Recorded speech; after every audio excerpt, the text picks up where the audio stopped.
Please select destination.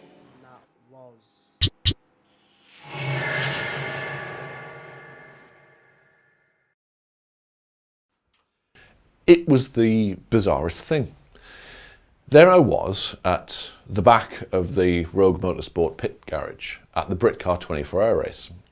Nearby there was a screen showing some of the video footage of the Tourer races. That's the online racing association who were kind enough to invite me along to this little shindig. The event itself was totally awesome. There were 8 Xbox pods set up running the Forza Horizon playable demos, and a further cluster of 4 Xboxes set up with GT Omega race seats and Fanatec CSR Elite wheels and pedals. It was brilliant, but you can read all about that on the feature I wrote specifically about it.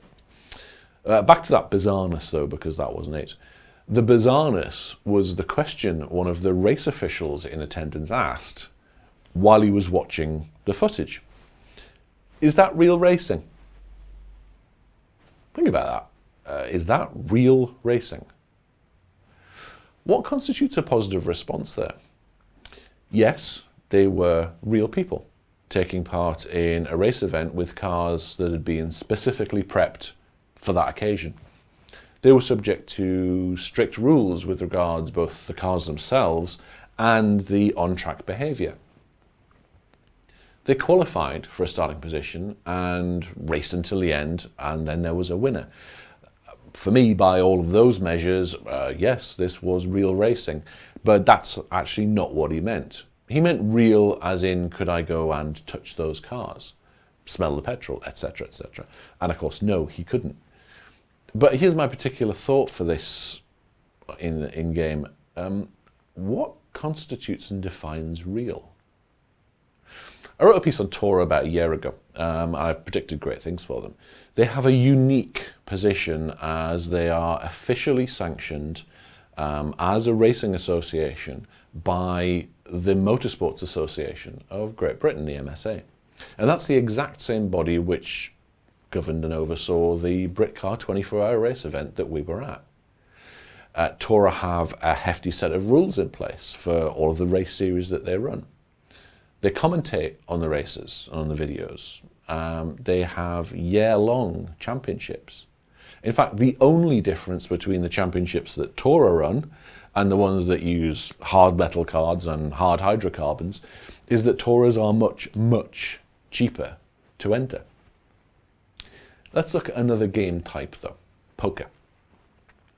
Is online poker any less real than sitting at a green baize table holding real cards? The casinos certainly don't think so. They're investing millions into online games simply because they are real. If we go even further afield, let's have a look at the military. We now have pilots sitting in command and control bunkers, flying planes over enemy territory and taking out the bad guys.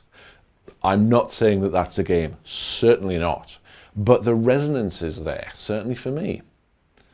Last time I talked about gamification and the adoption of game methodology into our workspaces.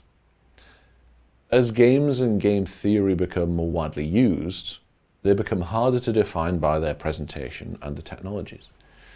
When does a game become a simulation? When does a simulation become remote control? And would you be able to tell the difference? There's a very good book which takes this premise. It's called Ender's Game by Orson Scott Card. And I'd recommend it to anyone who's even remotely curious about where all of this stuff could go.